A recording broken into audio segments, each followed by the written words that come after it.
May I have your attention, please? Good evening. You're listening to Straight Talk with Dean and Mark.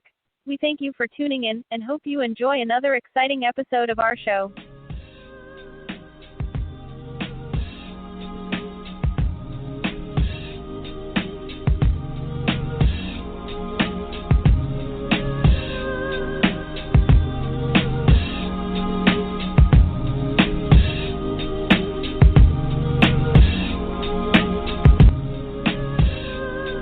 Ladies and gentlemen, welcome to another episode of Straight Talk with Dean and Mark.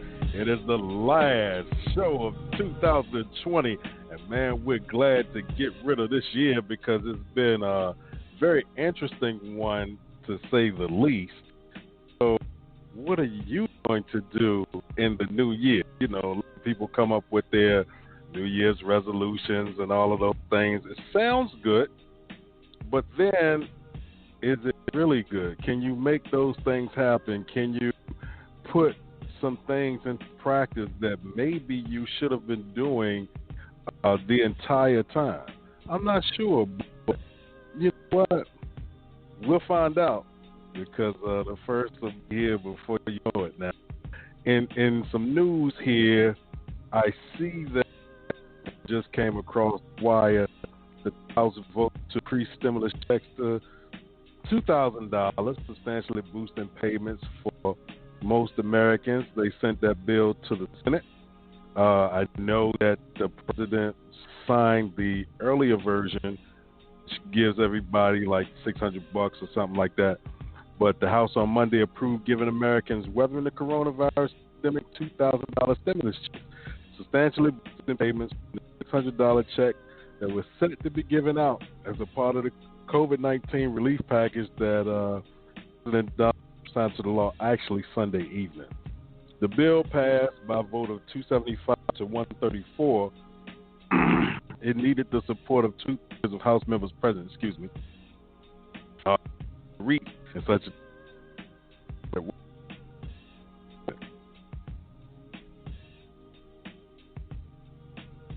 looking at already Kevin McCarthy, Republican out of California, last week, unanimous consent request by Democrats to increase $2,000. The measure will now head to the GOP-controlled Senate, where its future remains unclear. Senate Republicans have for months stressed over increased government spending and are likely to oppose the measure despite Trump's demands. Now, vote on this measure will force conservative lawmakers into an uncomfortable position. Either cave on their long-held objections or snub a key demand of the president in the last weeks of his tenure. The vote Monday marked the test for Republicans who have opposed more government spending, even as Trump to be boosted to $2,000 per adult and $4,000. Congress' nonpartisan Joint Committee on Taxation estimated that raising the payments to $2,000 per adult will cost nearly $464 billion. The division between congressional Republicans and the president comes at a moment when Trump is counting on conservatives to help him over the results of the election. Now, next week, Congress meets to formally count the votes of the Electoral College, a day that is expected to draw protests as Trump hopes Republicans will object to certificates in some states in what would certainly end in being a failed effort to overturn election results.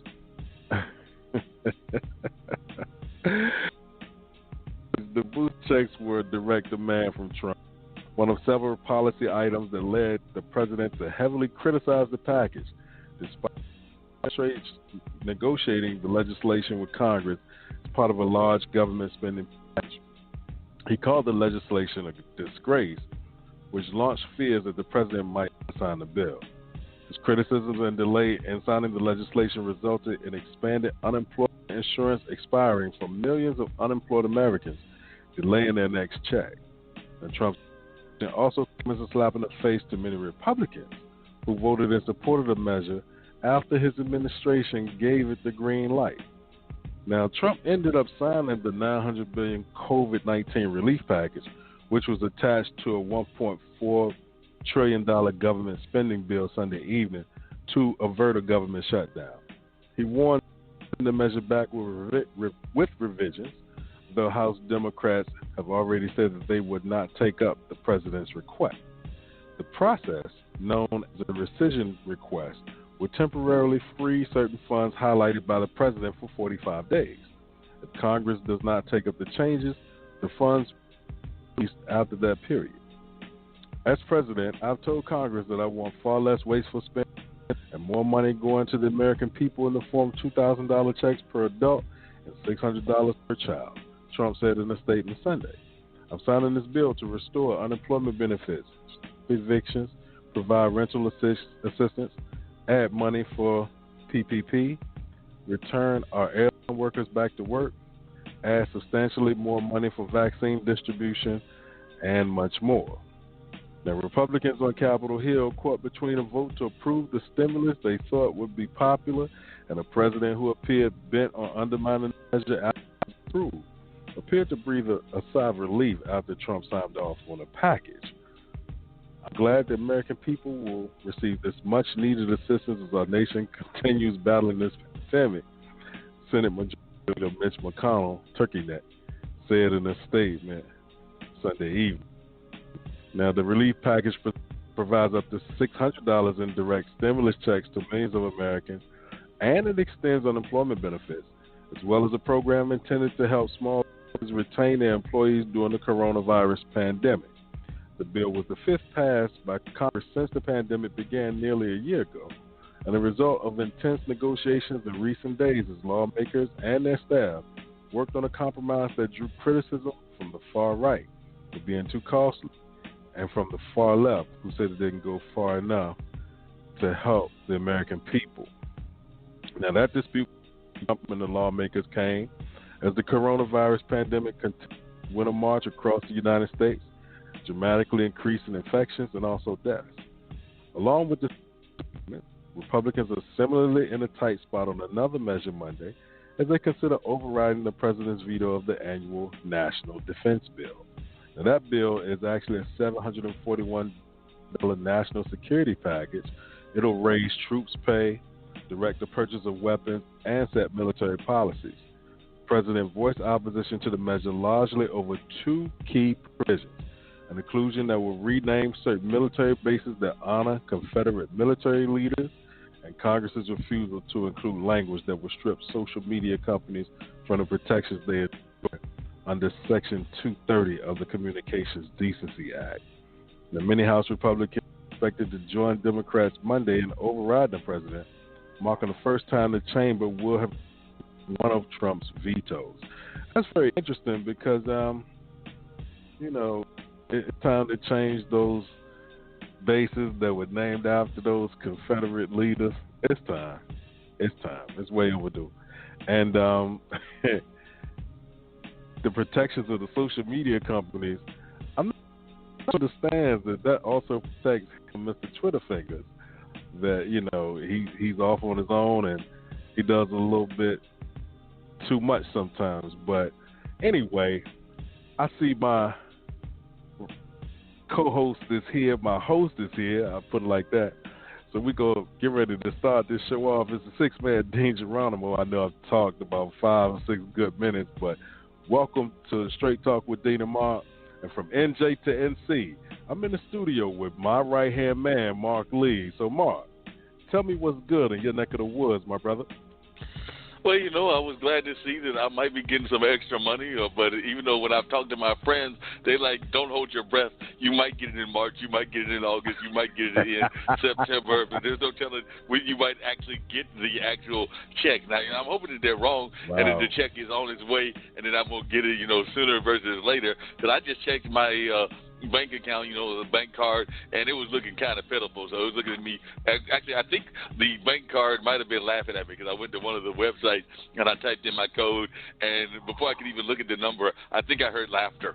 So I think the computer was laughing at me like, why are you even bother looking at this money? You ain't got none in here. I don't know why you trying to look at me. It's the same amount that was in there yesterday when you looked. It hasn't changed. So you ain't spent none. You ain't brought none in. It's the same amount as when you looked a few minutes ago. So why are you trying to pretend like there's money in here? This is your bank. and the bank automation telling you that I'm going to be laughing at you, because that's a running joke that I used to say about my ATM card as well, that I'm convinced that a couple of times when I would put the ATM card in the machine, the ATM card would be laughing at me like, why is he putting me in the card? He knows he ain't got no money. He didn't have no money yesterday when he put me in there. Did he put any money in me? No, he didn't put no money in me. So why does he think there's any money in here now? Hey, man, I think that's everybody's account right now, man. It's one of those things where it's like, what are you looking at me for? And why are you asking me to show you these numbers? It's not changing. So, don't keep stressing what's not there. And you know what? You're not the only person, man. It's a lot of folks that are going through it right now. I guess one of the bigger questions that I had is, you're arguing about a $2,000 check. But at the same time, are you still giving aid to these other countries? Because if you are, then you know what? Y'all are really doing us dirty right now, man. Really doing us dirty. Still giving money to other countries. Still giving aid to other countries. I heard what you said earlier because I was backstage listening, and I agree. He's worrying about what Twitter and Facebook are going to allow to be said or not said. When he's the main one on Twitter and Facebook. Every time I turn around, he's saying something else silly on Twitter or Facebook. How long has he been telling us that there was a fraud in the election and that he won and that he'd been cheated out of his victory? And he's been saying that, I know, since at least the few days after the election in November. So we're talking about a month and a half. He's been saying this, and he keeps going to the courts. The courts keep laughing at him, including his own courts. They're kind of like my bank. They keep laughing at him and everything. So I don't know why he keeps going back to the well when the well keeps telling him there's no water in it. You know what? I think he likes playing in the sand. That's the only thing I think of, because it's just one of those things where, dude, you are the one person that needs to be protected by some of the silly things that you say. And you don't want them to, okay. Yeah, he doesn't understand that part. He's totally lost. He's sitting there going, I came up with a new expression, I'd used it on the round table. You will hear it if you got your WeTransfer of the round table and Zach show earlier today and everything. But I have a new expression for the low minimum wage that too many folks are still having to this day and time, and we in the year 2021, to a number of other things that he has done and a number of other things around the world. And my new favorite expression is that folks are being stuck on stupid. So this is my new expression that I am using left and right. So the minimum wage is stuck on stupid. His politics is stuck on stupid. So if you know folks that are stuck on stupid, just tell them to get off of the stuck on stupid gravy train, because it ain't doing them no good. It ain't doing nobody else any good. So they just need to get off of the stuck on stupid gravy train. The West train is coming through for some people, and it has no brakes. It has no reverse. In fact, all it does is travel in a circle, so it can be quite confusing for those who are actually permanent riders of the SOS train. Permanent riders. Yes. What do we do with them? Well, it's the end of a decade. Some people will argue that it is the beginning of a decade, but when you count in groups of 10, you start with 1. You don't say 0, 1, 2, 3, 4, 5. So you start with 1 and you end with 10. So we're getting ready to close out a decade right now, and hopefully moving into the new decade, some people will realize some things matter, some things don't, but you still can't be that dumb that you are insensitive to what you see or hear. So we'll find out. We're going to find out. We're going to find out what's going on in that. You know, I know both you and me are sports fans. So, you know, my fantasy team did horrible and everything this year. At least the 76ers did start off with 2 wins, so I am glad for Doc. And he moved up to the number 10 list. He is the 10th winningest coach of all time. He's got a long way to go to Red Auerbach, but I do think he'll catch 9 and 8 because he signed like a 4-year contract. So even if he don't make it to the playoffs or something like that, I think he's still got good shape to make it at least to 8 or 7. He might have a long time to get down to like the true legends down there around 1 or 2, but he is number 10 in all-time wins with his victory a couple of days ago and everything. But on a sadder note, and I know that people have to be concerned about their health and about things that go on in their health, but the Duke basketball team, women's, decided that they are done with the season. They're like, we're not playing anymore. We've got a couple of cases. We got some other things going, and I think they had a vote. So the women's team at Duke campus said, that's all right, we're done. We're not having it. I can't be mad at them, man. You know what? Sometimes you have to look at what's best for you. And while it may not please everyone else, but you know what? It doesn't matter. And it's to the point now when people start taking care of themselves and not worrying about trying to please others, we just might get somewhere. We might get somewhere, you know, but I just heard something today that actually troubled me. I was doing the other streaming podcast earlier today. Had Nubian Red, who is raising some money for her son, who has got a rare condition, and is actually doing a fundraiser for the son on the 31st. So in a couple of days, she's going to be doing this fundraising event. It's a virtual event and all of that, but and it's lots of money that they need. I think it's like, you know, in the hundreds of thousands of dollars and everything. So I do wish them luck as they try to raise this money and everything. And then I had another woman on that was a cancer survivor. So had those conversations going on and everything, but definitely that was just some of the things that were happening earlier, and that's just I share that with our audience here in case they want to go back and check those amazing conversations out.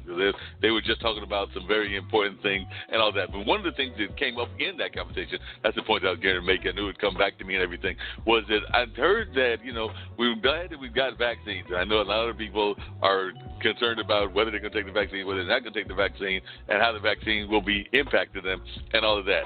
But it is my understanding, I knew we were up to 3 strands, but it seems to me that I just heard today, or maybe one of these people on the show told me, that we might be up to a 4th strand. So even if we have got a vaccination for the first 2 or 3 strands, does that mean that there's not a vaccination for the 4th strand, and now we've got to get a vaccination for that as well, or is the vaccination for the first 3 going to impact the 4th? So, you know, these strands keep popping up left and right. So like I said, who knows how many strands we'll have by the end of this pandemic, but apparently we've moved up to another strand of this pandemic. But is it strands because nothing has been done? You know what I'm saying? Like, not sure. You know, I mean, I can't tell you, and some people are going to equate it to the flu like they did at the beginning. You know, oh, it's just like the flu, and then it proved that we're a little bit tougher than the flu. So now what? You know? It's going to be interesting to see. But I tell you what, I'll go ahead and take a vaccine rather than try to fight it by myself. Well, that's true, because, I mean, you fight it by yourself, then you pretty much know that you probably are not going to win that war because you fight it by yourself. I mean, but I am also hearing people thinking that we have to do more natural living kind of stuff, like do better with our health, do better with our exercise, do better with our diets. And I do agree with something that I heard a friend of mine say, and I can't remember whether it was on TV or it was just in a regular conversation or whether it was on one of the podcasting programs, but they were talking about if you pick up a can of soup or you pick up a can of the different things that you buy from the store, how many ingredients are on that can that you have no clue what they are. And I had to think about that because I was sitting there going to myself and everything, and I was thinking to myself of all of these different things that I've got, and actually the cupboards are kind of bare right now, but I'm just going to grab a pumpkin thing right now, and I'm going to grab the pumpkins and everything, and it says that this pumpkin has got, let's see, within the pumpkins, it's got, okay, there's gluten-free. Well, this looks like it's pretty much just the pumpkin, so I don't see a lot of other ingredients. So it's a canned pumpkin, so I don't see a lot of other things onto that particular thing. But I'm sure that if I picked up one of the other products that people have in their houses, I'd probably be sitting there going like, now what exactly is this stuff that y'all are giving me and everything? I mean, it sounds great, but what exactly is it? Like I said, a friend of mine sent me something from Louisiana, and this looked basically it's natural as well. So it says rice, onions, bell peppers, red pepper, paprika, caramel color. Don't know that I need the color. Spices and garlics. And then it's got dehydrated milk, soy cream, and wheat flour. So most of that stuff, I can buy that. I can get that. I can get with that. That's stuff that's common and it, should be just natural and all of that. So I can get with that. I can even get with this grape that I got. But in the grape it says Concord grape, corn syrup, fruit pectin. I have no idea what a pectin is. Citric acid, sodium citrate, and it says no artificial flavors or colors. But I would have to look up what a PECTIN is. I mean, somebody's listening right now and they're probably like, Mark, you should know what a pectin is. But I'm sorry, I don't. So like I said, that is one that I am confused by and everything. But I'm sure that in a more full kitchen, they would probably be having all kinds of stuff like in their cereal and their other cans and going there like, I have no idea what that is or why I'm even putting that in my body and everything. Like I said, I just picked up a can of a soda that I got a couple of days ago, and it says filtered water. I can live with filtered water. It says high fructose corn syrup, honey, citric acid, natural flavors as opposed to artificial flavors, ginseng root extract. So, yeah, this Arizona tea looked like it wasn't in that bad of a shape. But I'm sure that if I looked at my Dr. Pepper, it would be a whole other case and a whole other can of worms. So much so that guess what? Dr. Pepper didn't even put their ingredients on here. You know what? Yes, they put them at the bottom. That's too much reading, man. Like I tell people, man, I eat for taste, man. I'm not exactly. Like some people will go ahead and read all that stuff, and then it's like, well, you can't eat nothing. So, no. Yeah, that's true. Well, I said it's good to be healthy, but I do agree that some people do get a little carried away with their healthiness, and they want to, only eat. Like I heard one person that said that I think they were going to eat according to the colors, so that I guess they were going to do like the 4-color diet, so they had to have a certain amount of red food and a certain amount of green food and a certain amount of whatever the other 2 colors were. But it seems like their diet was going to be based on the colors and everything, and I'm sitting there going like, I was with you. I'm sitting there going, so you mean I got to go to the store, and instead of just figuring out what I want because of the flavor, I got to be figuring out, well, the celery is green, the orange is orange. Do I get the red tomato, or do I get something else that's red? So that's almost like a job. Yeah, that's too much, man. That's too much work. For me. That's a lot. Like I just nah.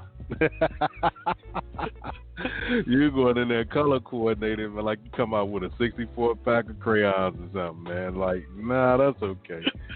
You know what I mean? Like, I know what tastes good, and that's what we're gonna roll with.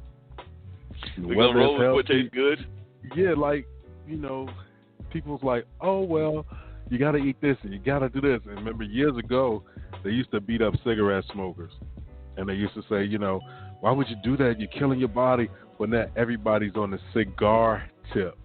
Like, hey, man, I'm not going to say nothing, but if you going to the gym and working out 5 days a week, smoking cigars 6 days a week, it is what it is, but don't jump on me if I choose to do something else. In fact, you know what? In the new decade, man, just worry about yourself. It's all good that I'm trying to impart this knowledge on you, but nobody asked you for it.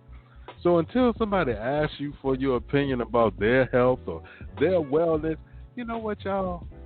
Do us a favor, man. Keep that to yourself. Nobody's listening to you. And maybe because nobody's listening to you, you feel the need to get attention or whatever, but if don't get mad when you offer something and you get a response like, okay, and nobody asks you for further information or whatever. Hey, some of us are halfway through life, and we are pretty comfortable with where we are. Some people are not. For those that are not, they're going to make the changes that they see necessary. If someone comes and asks you for your assistance, then by all means, give them the assistance they're requesting. But otherwise, keep it to yourself, man. Do that in the new decade. Yeah, but you got a lot of folks that want to sit there and try to dictate to folks when they don't even have their own house in order and things of that nature. Because you got to have your own house in order, I think, before you can get other people's houses fixed and everything. I've even, we've talked on the past about the social life and dating life. I know you've got that lovely wife of yours, and I'm still in that single category. But I can tell you that that's one of the big hang-ups that I've got with not all women that I've dated, but some women that they want to sit there and trying to change you. And I don't mind constructive criticism. I think we all can accept constructive criticism. But, but one, put it in the context of it being constructive criticism, and two, make sure that you've got some of your own house in order before you sit there trying to change my house. Exactly. A woman cannot tell a man how to be a gentleman, and on the flip side, a man can't tell a woman how to be a lady. So there's certain things that you're looking for, and if you don't find it in a certain person, then that's okay. Keep it moving until you find that which you're looking for. But to try to change an individual, you're wasting your time, because they'll entertain you for a little bit, but after that little bit leaves, watch out, because it's about to get critical. About to get critical and real messy, because folks will be sitting there going like, "That you didn't tell me you were gonna be this way or that way," and you sitting there going like, "But you didn't tell me you were gonna be your way either." So, like I said, it's a two-way street, and folks have to understand that it's a two-way street, and they need to understand that as we move into 2021, because that's one of the things that I think that folks need to understand is the 2021. Hopefully, it's gonna be better than 2020. I know one of the things that, and I'm gonna throw it out to you. I'm hoping that one of our musical buddies and an artist is gonna call, because I reached out to them a couple of days ago, and they both said that they would call, but I think they said they'd call about 7:30 or so. So hopefully the doorbell will ring after a while. But one of the things that Zach came up with on one of his shows was just a concept of the good, the bad, and the ugly. Anybody that remembers the old Westerns know that that's kind of like a Clint Eastwood kind of line and everything along that line. So while we wait to hear from these folks, and I may jump off after a while if I don't hear from them and see if I've gotten any text messages from them or calls. But while we're waiting to hear from folks, what would you consider your good, bad, and ugly for 2020, and what are you hoping to see in 2021? Good, I'm still amongst the living. Bad, we got a pandemic that's out here. Ugly, we got people that need help out here in this country, but they're hindered by two parts of Congress. They did override the veto of his defense bill, but I mean, what about the folks that really need it, man? People are out here hungry. People are out here struggling, man. Can't go to work in some places because the jobs are shut down. And that's the ugly part. So I would agree with you. Hopefully in the new decade, we'll start voting in legislators that make sense, that have sense, that aren't afraid to just go along and get along, and that'll do things that'll benefit the people. I hope so, because we got to get some real leaders in there. I mean, we got a real leader in Biden, and some of the people that he's put in office. I've actually been impressed even by the young Native American woman that's going to be running up the Interior Department and some of the other ones he's put in place. But, we also got to make sure that the stupid people don't sit up there and throw roadblocks to kind of the way they did under Barack's administration and under a couple of other administrations that I can name as well. So we got to make sure that we get our lobbying still in place, because a lot of times folks will get comfortable. They'll get comfortable with the fact that they won whatever the victory is, and then they'll be like, I won, I don't have to do anymore. Guess what? You still got to do your part, because there are still people that are on the opposite side that with the correct pressure will go ahead and vote correctly, but you still got to put some pressure on them and tell them that if they don't vote correctly, that you have no qualms with getting them out of office as well. Like if you got one person out of office in 1600 and they don't want to act right, that you have no qualms with letting them know that they can bounce as well, that their job is not a lifelong job and that they are not guaranteed it for the rest of their life. So you have no problem with voting them out, as the old saying goes. Well, we need to, and it's overdue, man. All this craziness about you got both parties and they're yelling, vote the line, but how is the line going to benefit me? And I asked that question as an independent voter, so, when people come and say, "Oh, you don't have an allegiance," no, I don't, because I don't believe in blindly following anybody. I don't give a damn who it is. Just because they say, "Oh, I'm a Democrat," or "Oh, I'm a Republican," doesn't mean you got to necessarily follow them. As you see, some of these people will do some real interesting things once they get in the office. So, we have to be mindful of, do they speak to your better interest, or are they speaking so that they can get something in their better interest? And you got to be able to discern between, which one is it? And eventually their actions will tell you. But, just because someone's a member of my race doesn't necessarily mean they got my better interest at heart. So we got to be real careful about just selecting people on just because. Just because will be the reason why you're suffering. So you gotta, come out of that blindly following thing and get better with that. Hold people accountable. If someone says that they're going to do something, then they need to be held accountable. They do not get any extra points because they came out and promised something, and like you said, they get in there and it's like, well, I did my part, so now I'm good. No, you're not. You're even held to, more heat is put to your backside, because now those things that you said that you wanted to do and you had to do, now you're going to do them, because you're going to be held accountable for what you did. And that's not only on the national level, that's on the state level, that's on the local level, that's in the organizations you belong to. All of those different things. If you are an officer in an organization, be sure and be careful not to make a promise, because once you're called on it, you're going to have to come through with it, and you're going to have to learn the hard way. So figure out which way you want to roll. Be honest with people. If you can't do something, tell them you can't do it. And if they ask why, tell them why. I mean, there's no harm in that. I can't do this because... And they either going to be mad and respect it, or they're going to be mad and respect it. Because at that point, you've given them everything and you haven't held anything back. You've told the reason why. You told why it cannot be done. And maybe out of that meeting, there may be some brainstorming and some ideas that come through with something that you might be able to do. So, don't try to hold all the secrets, as they say, because nothing's secret. Once the little hole gets in the cup, all the water comes out. So you got to be sure to be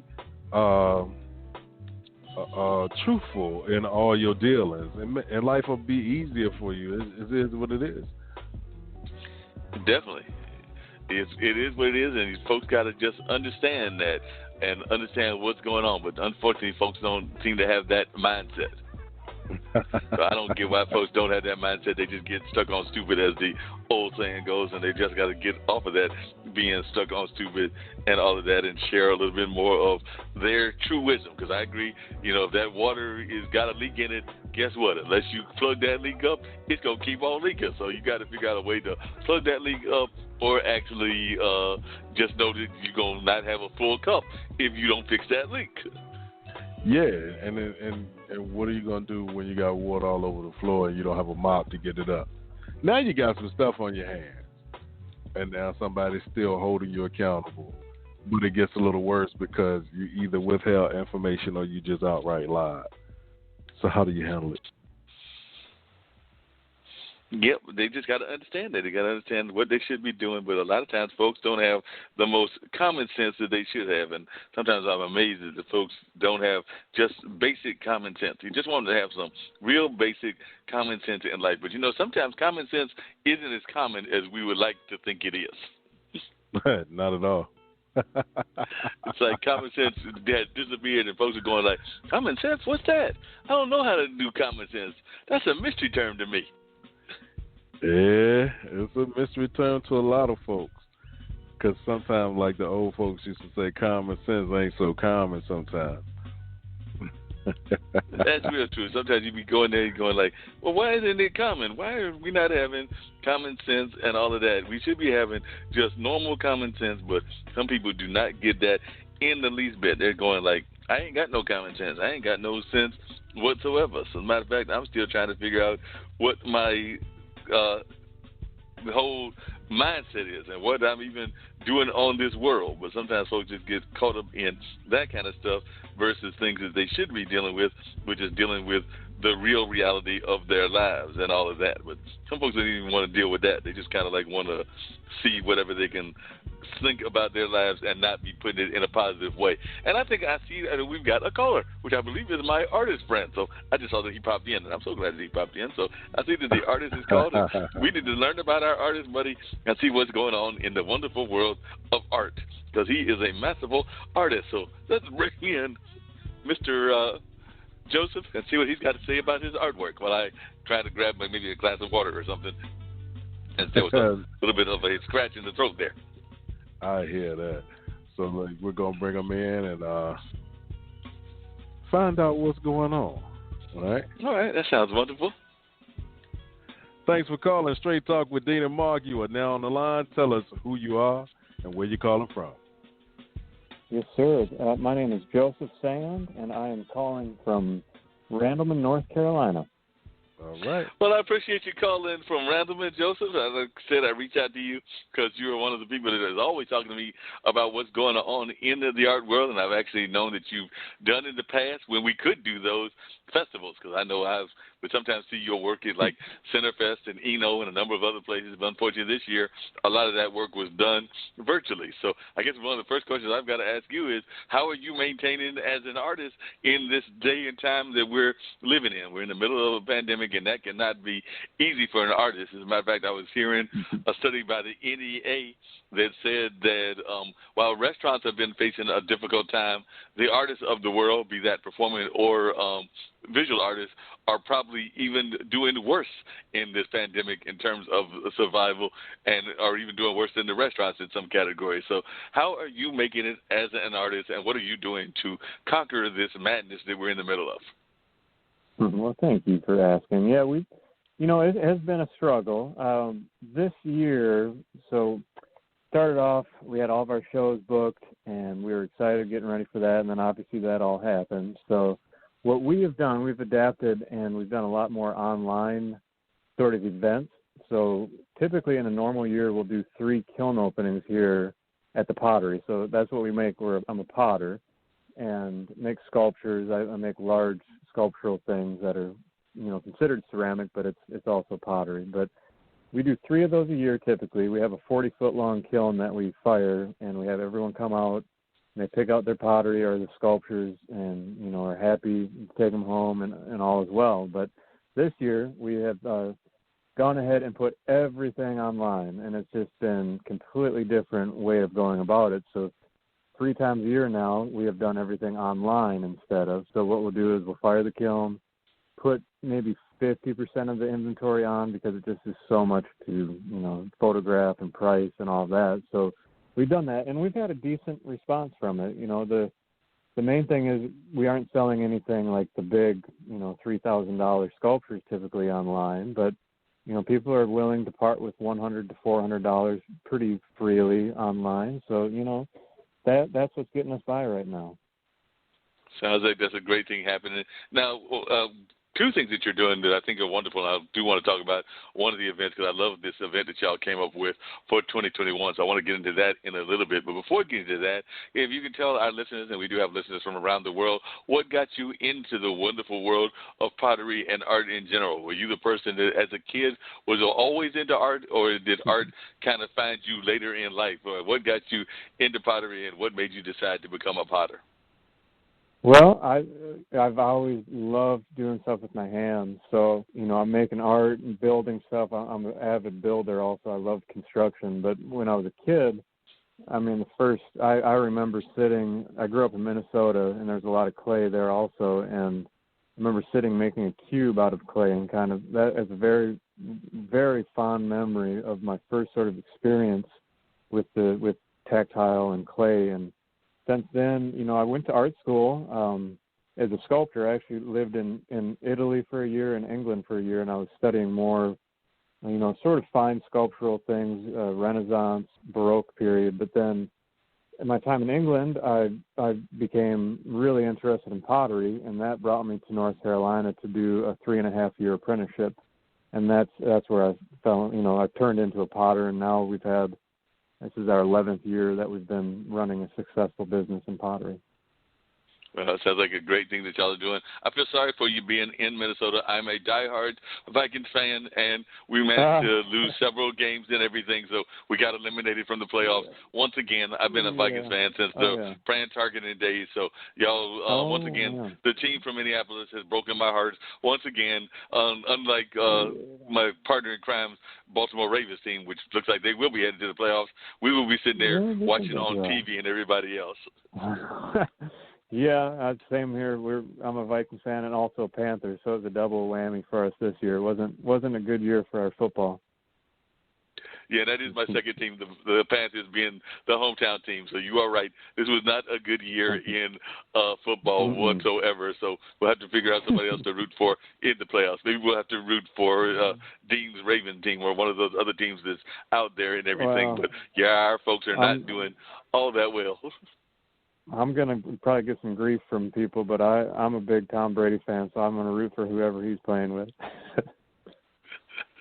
Understood. Yeah, he seems like he's been doing a good job. I was actually a little bit mad at Tom Brady because I also did fantasy football and made it to the playoffs, got eliminated in the first round, and two players went off this week.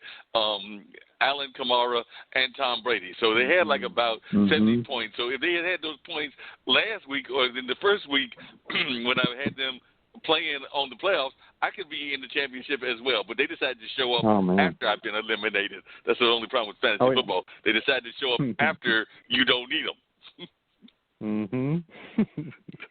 That's one thing I've never been able to get into. It's too much for me. I know that's right. But one thing that you are into, and I just think it's a wonderful thing, and I'd love to hear how you came up with this idea, is a lot of people are talking about the negativity of 2020 and all of that. So you have actually come up with this idea where you are having folks either plant a seed or an actual seed or a metaphysical one and asking them to nourish it and watch it blossom into something wonderful in 2021. So I saw that on one of your email threads and things along that line. So how did that come about, this whole concept, and could you talk a little bit about your thoughts around that? Yeah, well, it does. It's kind of a two-way thing. I mean, we're very avid gardeners and flower people, and this year has been just kind of crazy. And I always look forward to spring when new growth is coming, and we just pray that we have positivity and, because I think obviously we all are kind of aware it's a pretty rough few months here coming up our way. So hopefully, springtime, we've got some new beginnings, and, that's sort of where all that stemmed out of. Thank you for bringing that up. That's really I'm happy you caught on that. No, I definitely caught on to that, and like I said, I saw that y'all were also offering a code around Buy 2020, and I know that that's kind of the motto of a lot of folks. So it sounds like that if folks go to the website, and if you would tell folks what the website is, it sounds like they go to that website that y'all are offering 25% off of the remaining inventory through January 1st. So they've only got a few days if they use that code which says Buy 2020, and I know that that's an attitude that a lot of folks are having about 2020. They wish it had happened in the first place, and now that it's gone, they don't want it to come back. Yeah, no doubt. Thank you for bringing that up, Mark. Yeah, we're JSS Pottery. It's josephsandpottery.com. Again, it's JSS Pottery or josephsandpottery.com, and we're doing 25% all remaining inventory. We have $20 pieces all the way up to I think maybe $3,500, $4,000 sculptures, and everything is 25 off. And fortunately, people have really been taking advantage of this. It's only been going for a couple of days, and we've moved quite a bit. We sold a really nice larger sculpture tonight just by online. So I mean, it's sort of a nice way to be done with this year, and hopefully, like I'm saying, and praying for a much better 2021 because we all need it.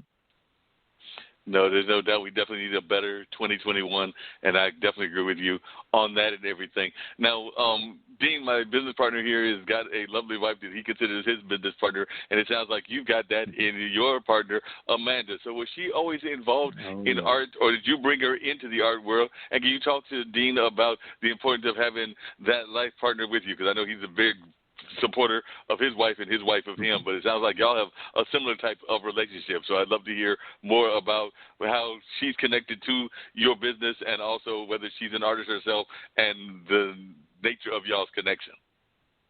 No, thank you. Yeah, we met in college, and she's definitely not an artist by any means. She's really good with math and numbers, so that is her role in the business. She's a fantastic bookkeeper and marketing and numbers. She does all the taxes and allows me to not have to worry about that. And she's wonderful with words.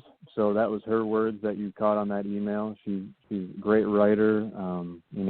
Really, that's one thing I'm really fortunate we weren't both artists, because I know artists two together a lot of times don't make it that well. Unfortunately, it's kind of the reality. It's, you both are competitive, and you kind of can get into your relationship, and financially, sometimes it's not good having two artist incomes, but she basically works for the pottery, and then she does some side bookkeeping to make other bits of money. But mainly she just we work together, and she comes up with neat ideas for the business. So we love each other, and fortunately it's working out wonderfully. Sounds like a wonderful and great relationship that y'all have and everything, so that's always great when you hear those positive relationship stories that are going in that positive kind of direction, like you said. So I'm definitely glad that y'all are having that kind of special relationship and all of that. Now, you said that you spent some time visiting other parts of the world in terms of learning your art and everything. So what was it like living in Italy and some of the other places, and what are some of the lessons that you learned from some of these artists, for lack of a better term, kind of like journeys or pilgrimages, I guess is the word I was looking for. So when you went on kind of these artistic pilgrimages, what were some of the things that you learned as you went to some of these rich artistic communities like Italy? And you mentioned another one that slips my mind right now. That's fine. Yeah, that was England. England, right. In Italy, Italy was my first year away, and I went in there and worked with a bunch of sculptors, and I just basically immersed myself in the Italian, way of life, and that was just phenomenal. That's where I became an artist, I believe. I went there as a student and realized, I could absolutely do this as a life, and living with these people, that was really a special moment, and after that, going to England, that's really where I started to focus on the pottery aspect, where I went and stayed with potters who are out mainly in the countryside and just, working hard, work every day, just out in the workshop, constantly, improving their craft. And that's where I became a potter. And then moving to North Carolina directly from England is where I really honed my skills and worked under a master full time. So all of those experiences really accumulated into my time there with Mark Hewitt, which is a famous potter. He's an English-born potter who is in North Carolina, and that's who taught me basically all I know. And since then, I've kind of branched off back to a bit of my sculptural roots and putting that into ceramics now rather than stone. I used to do stone sculpture, but now that's going mainly into ceramics and clay.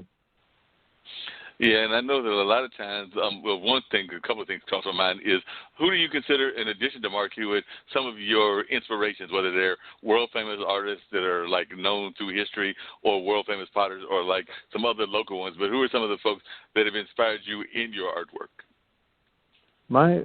I'm really influenced by the Italian greats. Bernini is one, and Caravaggio. These are, like, I believe they were the 1500s. Michelangelo, who did the Sistine Chapel and was an amazing sculptor. Those, I love looking at how they did the work in stone, because just thinking about the time and the craft, and it's just phenomenal. So those are older artists. And then currently, obviously, like you said, Mark Hewitt, he's probably my biggest, inspiration. And then there's some painters that I really love. Micah Ofstedal is a guy who does some really neat things. He's a guy in Portland, Oregon. Makes beautiful surreal. He's kind of a science background, but does microscopic surreal, organisms. I think they're just phenomenal. And then in this area is rich of great potters who we all sort of feed off one another. So there's many names. It'd be hard for me to name them all, but we stay close as a group here. Yeah, definitely is a rich potter community and a rich artistic community. My dad, Jim Lee, is definitely involved in the art world here more as a photographer, but then he's done some kind of like other type of artwork as well. But I know that sometimes when people think of potters, they sometimes think of potters in that same sense as they think of certain kinds of photography and certain kinds of drawings, which is that they see so many potters that they sometimes feel that it's sometimes almost an oversaturated market. So how do you deal with that when you see people that are thinking about the fact that it's not an easy field to develop, but it's a craft that a lot of people seem to get into, some as professionals like you, some as just regular amateurs and everything. But when folks talk to you about the proliferation of potters that are out there, what is your response to that? Yeah, there's a lot of us here, especially in North Carolina. There is probably over 200 potters in this state alone. So the neat thing about this area, why there's so many, there's a couple of reasons. Is first the clay that was here. It's really rich clay deposits. So there's just like some of the best clay actually in the world is right here in North Carolina. Like my backyard, we've got clay that I use in my glazes. So that's one neat thing. But then there's so many patrons for the arts here in North Carolina. For pottery, people grew up with it. They continue to support it. So their parents kind of supported it, and they grew up with it. And I have these people bringing their young kids out, kind of growing up with pottery. So it's really an amazing thing that's happening here. And we sell thousands of pieces of pottery every year to people, and we see new faces every opening. So they just keep coming, and there's a lot of pots out there, but we're making one of a kind pieces. We're not making like just repeated. Every piece we make is sort of unique, and then when you get into my sculptural work, it's very unique and one of a kind work. So people have come to love that. And another thing that we do is with the kiln openings, we only have it available 3 times a year, so we don't have a retail shop, and that creates a demand for our work and more of a desire because it's not always available. Someone can't just come by the shop and pick out a piece. Usually, it's just at the opening. So that's another neat thing that we do. Yeah, that sounds really great and everything. And I do have a great deal of respect for sculptors. I know here in Durham we've got Vega Metals, which does a lot of metal sculptures and has done a lot of public art and things of that nature. So I'd love to hear your thoughts around your love of sculpture as well as your just love of public art, because I do know that you're probably a big fan of public art as well, and a lot of times that is sculptures. So I was just wondering if you could share a little bit with our audience about your love of sculptures and your love of public art.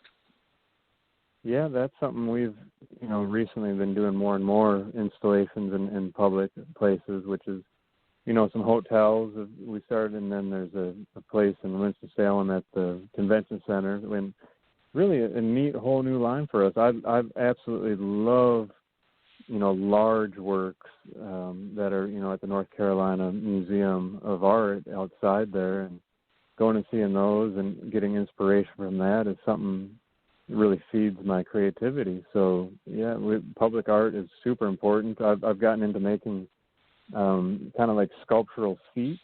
So it's a functional thing. Someone can go sit on it, or it can just be literally just a sculpture to look at, and that's been a neat new avenue for us. So, I'm a sculptor, but at heart, I believe I'm more of a potter now, because everything I make, I sort of want to have sort of a use for it, and that's where the seats for the sculptural pieces came in mind. I can definitely understand that and everything. One of the things we've talked about on this show, as well as a couple of other shows that I've been involved with, is the importance of the arts to our public school system, and also how some people are feeling that with the pandemic we're not seeing enough support of the arts just in general, but definitely with people doing more of this virtual kind of space and everything. But I was just wondering, both here in North Carolina as well as in the nation and even globally, do you think that we're doing a good enough job of encouraging our young people to be involved in the arts fields? Yeah, that's unfortunately we aren't. Yeah, that's something I've been pretty involved with, with a lot of like 4-H and Girl Scouts, Boy Scouts. I encourage everyone to come out. We make pieces together because, man, I think I know a couple art teachers, and I think they're in multiple schools, which I just is unheard of for our generation because we grew up, and I remember kind of having clay class and painting. It was always there, and just fun. I loved it. That and recess, physical education were the only things that got me through school. I think so. It's a shame that we're just putting so much time on only science and math, and we're not doing a good job at that anyhow. So I mean, at least bring fun the arts a little bit, and kids can excel at that. I definitely agree with you on that and everything. And speaking of artists and everything, I do want to bring in a good friend of mine, Jason D'Amico, who is a musician here in the area and has definitely started off as a musician when he was 18 and everything. And I also want to bring in later on Fitz Kohler as well, who has definitely done a lot of work around running and being a survivor and all of that. But Jason, I'm glad that you've joined us and everything, and I know that you've done some great work. And we were talking about with my first guest, who is a potter here in the area living in Randleman, but you started off as a blues musician as a kid, because I remember you being a teenager when you first got involved in the blues scene and everything along that line. You're now well past those years of the teenage years, but you definitely have been involved in music for a number of years. So as I was having this conversation about art and the importance of art, how important do you feel art has been to your life, and particularly music? And do you think we're doing a good enough job of even teaching folks about music in our school system? Yeah, Mark, hey, good to talk to you again. It's been a minute, right? A few months now. Yeah, well, I mean, the first part of the question, it's music's everything.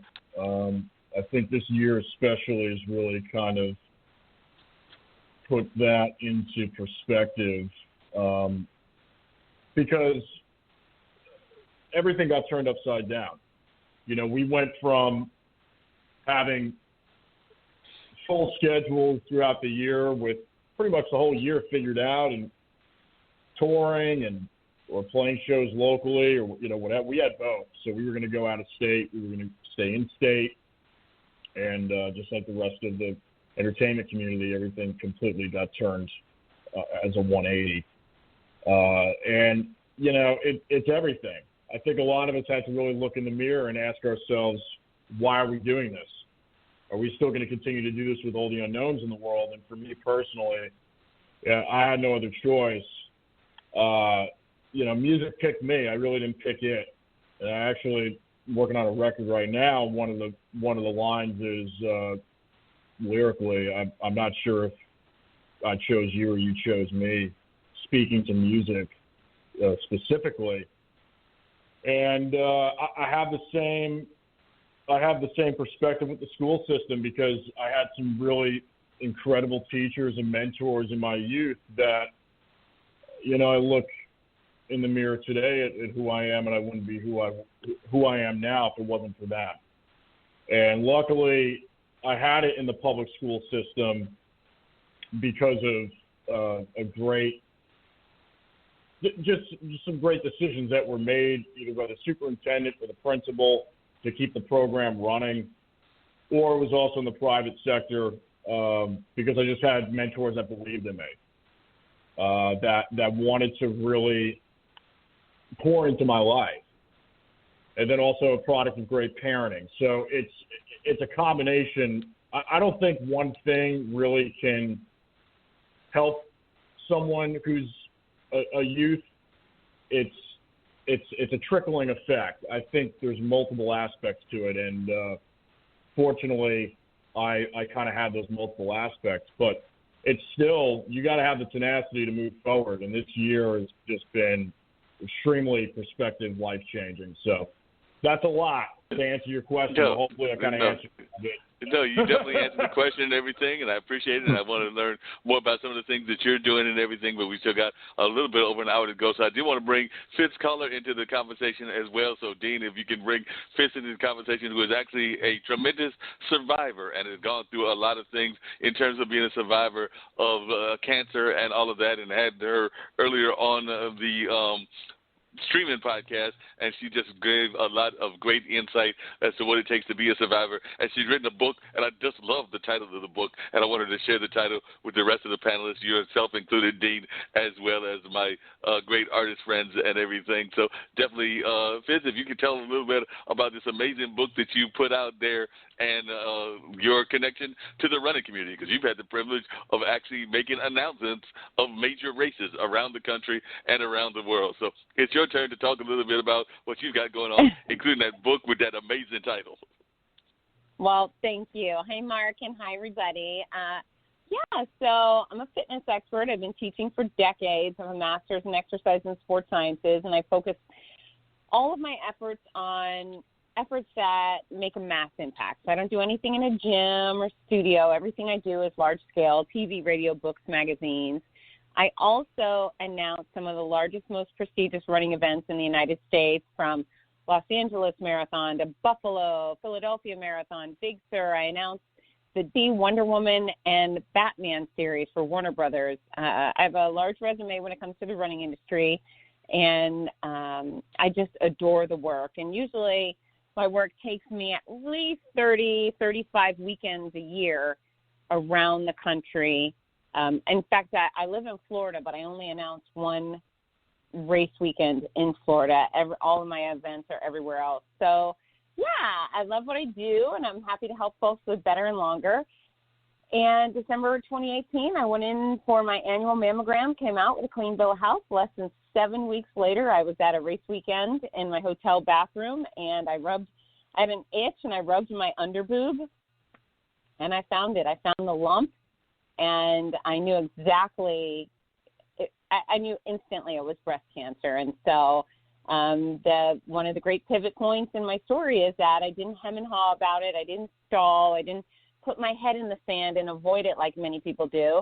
I instantly called the doctor, and within 30 seconds, I had an appointment for a few days later on a Monday. And, within a few days, I had the mammogram and the ultrasound and then the biopsy and the diagnosis. And I think within 3 weeks of finding that lump, I started chemotherapy, and life just, it spun out of control, but I took as much control as any human could.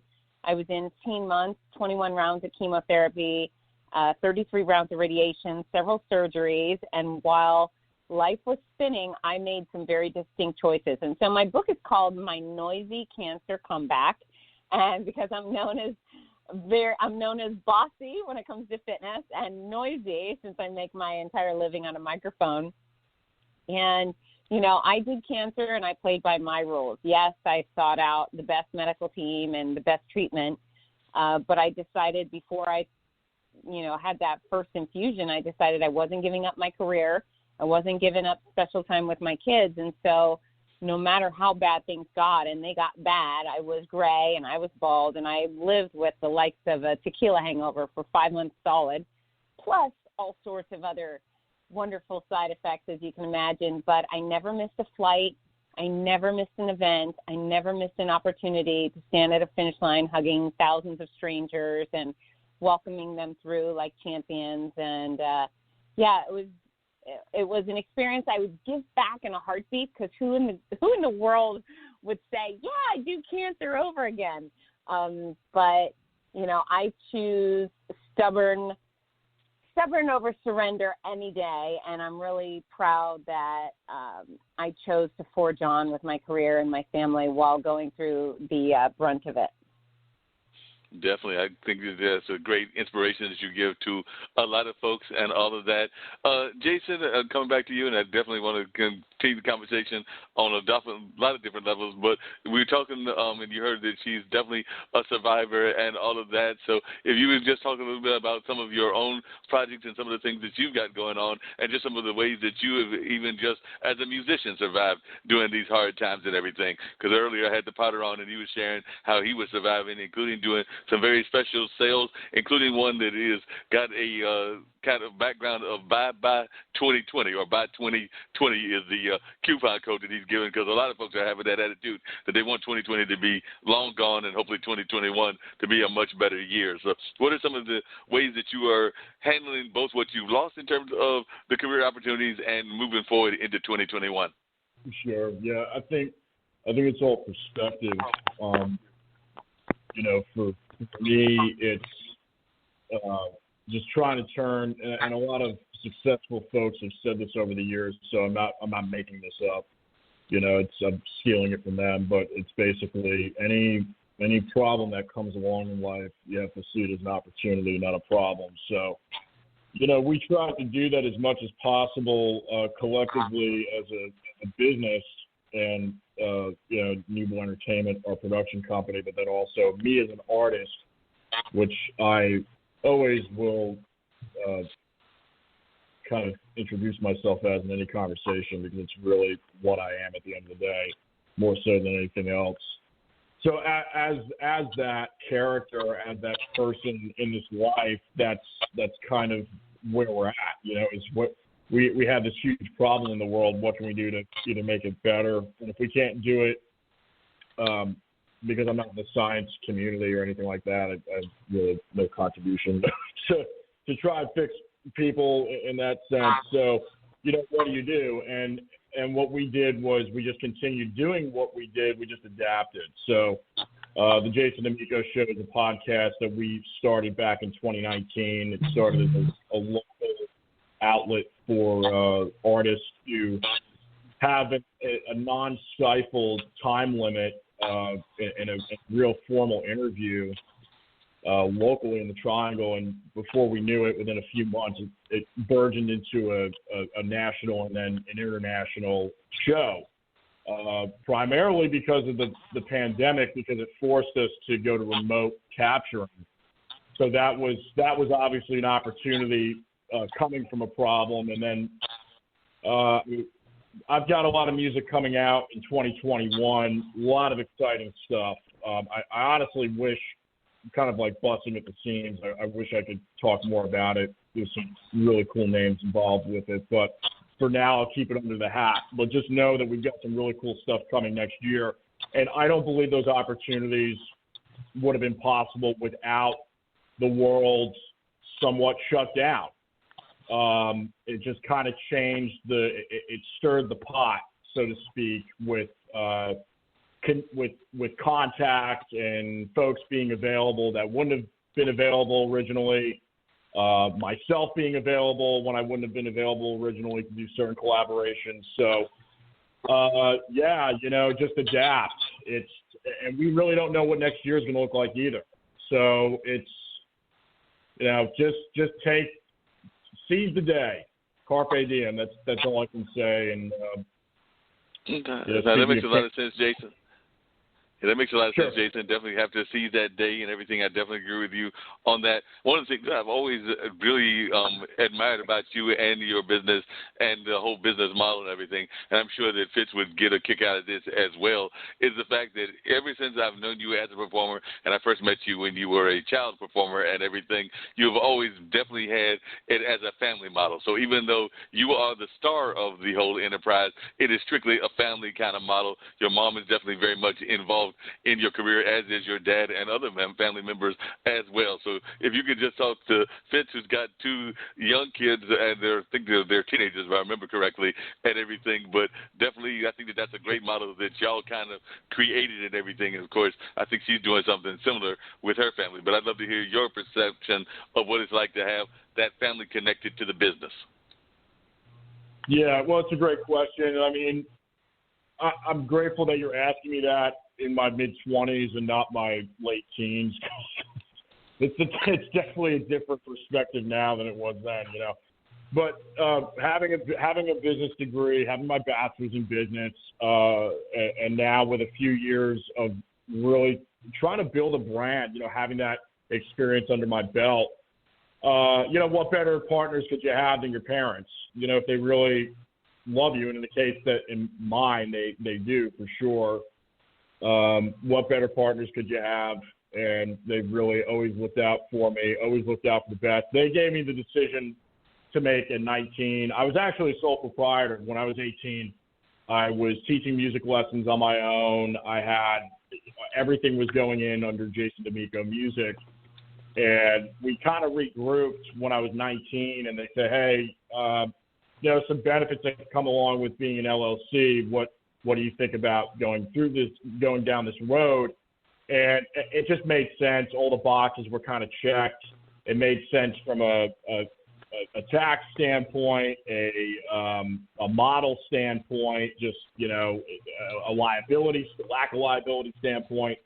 So we did that. And now, going on 7 or 8 years of that, I think it was the right choice. So yeah, I would recommend it to anybody. I mean, just utilize as many assets as you possibly can.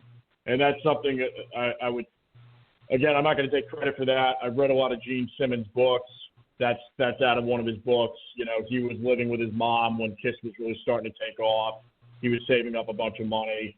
And again, some folks don't have that as a possibility.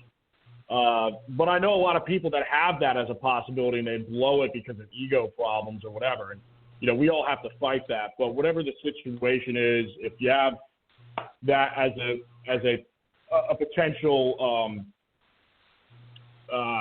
positive, I mean, use it, use it and take advantage of it. And, someday my parents won't be here. So it's been nice having the time with them. And it's definitely a different perspective now than when I was younger. That makes a lot of sense. Fitz, how much involvement does your husband as well as your kids have with the whole business that you've got? Or do y'all try to keep separate kind of like businesses and things going? Because I don't even know what your husband does or what the kids are hoping to do. I don't even know if they've got aspirations of being involved in that whole either television world or in the sports world. So, well, I guess that's kind of the question is, are they involved in the business and do they have aspirations of working in the same field as their mom does? So my husband, I couldn't be prouder. He's a police lieutenant, and he's been doing that for almost 30 years. So he's got his own fantastic career that makes our family very, very proud. Besides teaching fitness and race announcing, I also own one of the largest school walking running programs in the country called the Morning Mile. So my children grew up taking part in it at their school. My husband used to take part. And, as far as that side of my business goes, we all ran and walked with the kids, and it was a blast. My son wants to go into film production. He's also an actor, so he'll go off on his own. But my daughter, she has very much the same skill set as I do, and she actually this year was hired to serve as my backup plan for races when I was double booked, because apparently I cannot be both in New York and California at the same time. So I've racked my brain trying to figure out how to teleport back and forth. But on occasion, I have races that, 2 race weekends, and I can't be at both. So I'm looking for a person who will take as much care of my athletes, providing as much fun and as much respect to the sponsors. Ginger became my quick backup plan. She's extraordinary on a stage, has incredible presence and a great connection with people. So she was hired for many events in 2020, and like all of us, that disappeared in a heartbeat when every event on the planet also disappeared in a heartbeat. So I do see Ginger having this do some backup race announcing for me as long as she wants to. And, she has her own career aspirations that are slightly different than mine. But yeah, at minimum, they take part when they can. When I announce a race within driving distance, I bring my family along, and they they run the 5K or the half marathon, and it's special to be able to welcome them across the start and the finish line. Well, one of the things I love doing on my shows is networking people together and everything like that. So I think that the next time that you do a race and you need like a blues rock performer, you need to have them hire Jason D'Amico as one of the people for this race in either New York, California, or Florida, or wherever else those races might be. So, Jason, I'm putting you out there as somebody that she could bring to the races and all of that. You don't mind that, do you, Jason? No, please. Take me out to California. I'd love to. I was out in Arizona earlier this year, and it was beautiful. So love the dry heat. Love the dry heat. Well, what I can tell you is that I make zero decisions for any event I'm at. I'm just the voice. I show up. However, on occasion they ask for recommendations, and I'd be happy to pass your name along. And it's been a rough year for all of us. I mean, in the event industry. Make sure you guys like what you hear first. Don't make any blind recommendations. That's right. That's right. Hey, do you do an anthem? Every single race has the anthem played at the start. Do you play the anthem? Oh, absolutely. We can do it Hendrix style. We can do it. Yeah, we'll talk later for sure. Sweet. That's a guarantee. We always need an anthem. So it could be an opportunity there that the anthem could be performed by Jason D'Amico and all of that. One of the things that I'm oftentimes curious about is people's inspirations. And you actually earlier, Jason, mentioned the folks from KISS, and I know you've definitely been inspired by a number of great blues performers. There have been some amazing folks in the fitness space and everything along that line. So I guess I'll start with you, Fitz. Who were some of the folks that inspired you? Because there was a time frame that I think every known actress, if not known actor, was out there with those different fitness products. So I know that there was a big boost in the fitness industry. I would argue probably in the 70s and the 80s, and then it kind of like bounced away, and then it's been kind of coming back and things of that nature. But who were some of the folks that got you inspired into fitness? And even coming back to what we were talking about with education and creativity, do you think that we're doing a good enough job of education and the exercise field? Because I personally think that we're not, but that's just my thoughts. Yeah. So I could tell you that zero of the Hollywood actor musicians were an influence on me. I instead looked to Jack LaLanne. Jack LaLanne, the godfather of fitness, who was educated and compelling and passionate on the subject and truly changed lives. He had mass impact, and that's what I strive for. The household name status really provides you with the opportunity to affect people. And, so Jack LaLanne. And, who am I inspired by? There's not a lot of people within fitness who do it the right way. It's an interesting field with people. Anyone in the world can get their fitness certification or whatever out of a Cracker Jack box. There's no government regulation, which I'm going to start by saying I appreciate no government regulation, because the government stepping in almost never improves an industry. So I don't want Congress involved in. However, my industry is a little bit cockeyed. There's not a lot of education. There's a lot of people with, quote unquote, hot bodies that think they can tell everybody what to do. And usually what they end up doing is taking advantage of the consumer, selling pills and powders and diets and scams and snake oil of all sorts. So even some of the better known fitness professionals that you've seen on The Biggest Loser, et cetera, they've all stooped and sold diet pills, which are inherently ineffective and dangerous. So I always go with Jack LaLanne. He, to me, was close to perfect with his intentions, his knowledge, and his ability to make change.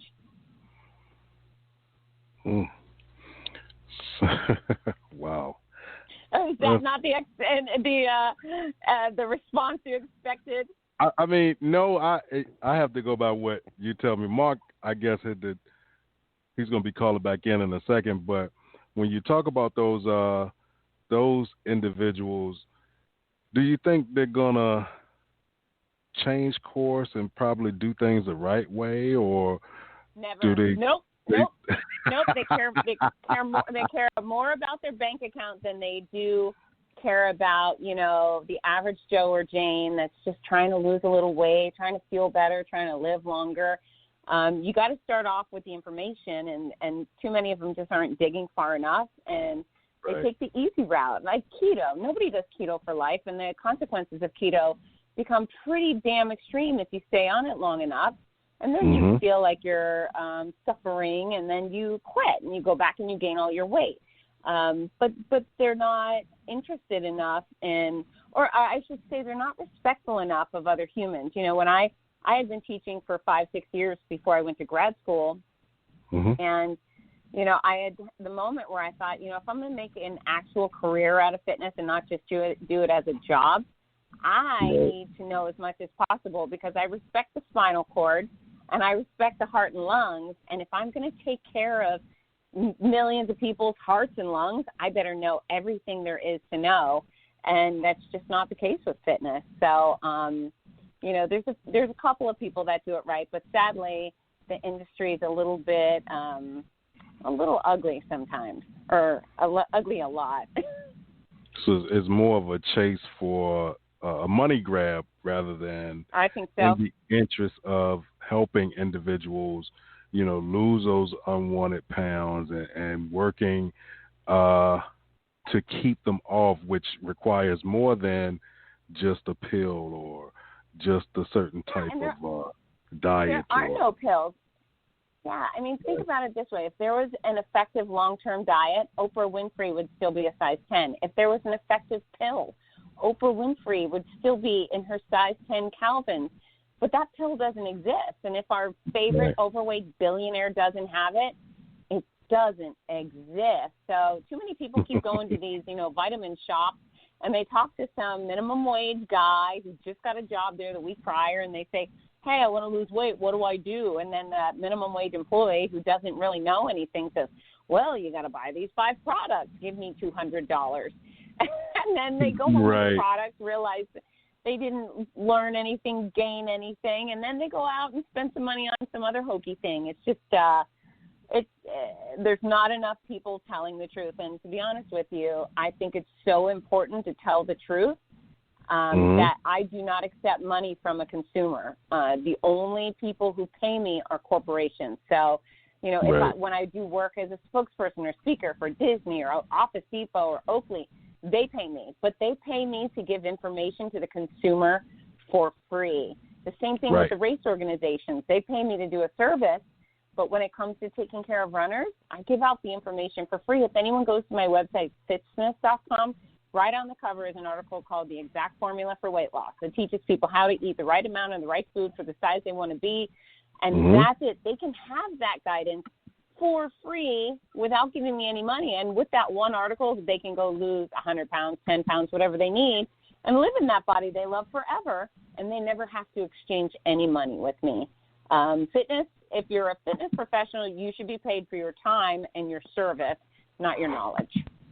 Right, and you said couldn't agree with you more on that and everything. I had to do some technology stuff, so hopefully y'all can hear me and everything. But I'm good, the phone card stuff and all of that, so hopefully they'll will clear up and everything. But one of the things that I've always admired has been folks that are fitness people that are even in the world of blues. And I know that one of the people that I admire amazingly, I'd love to hear Jason talk about him, is Buddy Guy, who is still out there at 80-something and still performing. And I think he's got to be one of the most fit individuals that I've ever met. Yeah. I think, I don't know, man. I think genetics have a lot to do with it. I think a lot of it's also mindset. If you got the mind in the right place, then I think the body will follow, and as long as you stay active. I mean, I've been an avid gym person for over 10 years now. I started lifting in high school. I mean, it's been a saving grace for me. It's actually been very frustrating with the gyms, opening and then closing, opening and then closing. We actually, our neighbor just kind of hunkered down and got some heavy plates and an Olympic bar, and we're going to set up shop in his garage hopefully in the next week or two.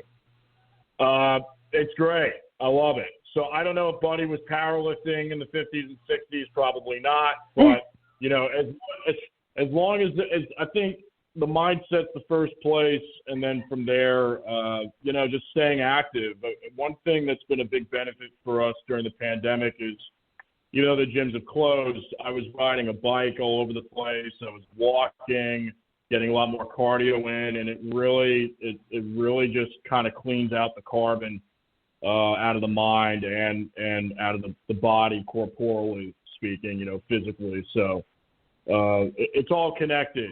It's all connected. I don't know too much about it. My mom's got a background. She's an RN, has been for many years, military background as well with nursing. So, you know, I know a little bit from her, but other than that, personal experience, yeah, got to stay active.